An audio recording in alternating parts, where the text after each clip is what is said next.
this morning about the Justice Department's version of events in Operation Fast and Furious.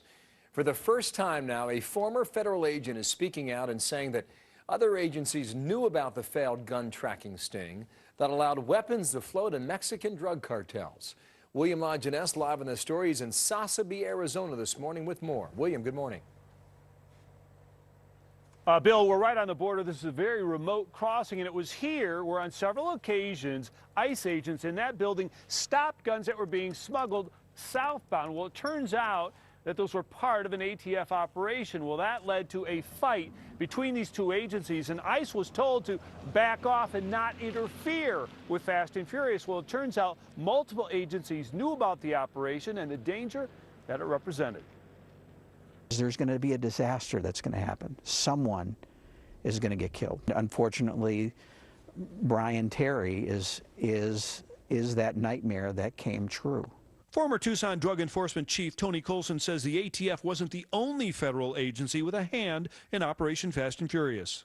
On two occasions that I know of, that weapons that ATF were trying to walk into Mexico, ICE actually interceded and seized those weapons. The DEA also helped, providing intelligence on suspected ringleader Manuel Salas Acosta. The ATF shared the same wire room inside this building with the DEA, where they would monitor live conversations of their targets. Now, this lasted for more than a year as the ATF tried to identify two high-level cartel associates, the money men behind Fast and Furious. Well, according to documents, both the DEA and the FBI knew who these men were, but didn't bother to tell the ATF. In fact, their names were written on call sheets inside here, but the ATF never saw them. The FBI also admitted both men were confidential informants, making them off-limits and unindictable.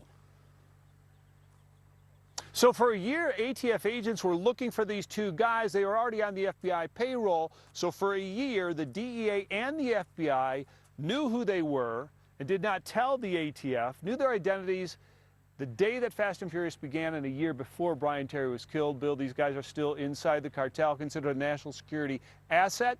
But a review of this, a congressional review, has determined that as one reason this was a massive failure. Well, William LaJeunesse continues to trickle in. Thanks. In Arizona today.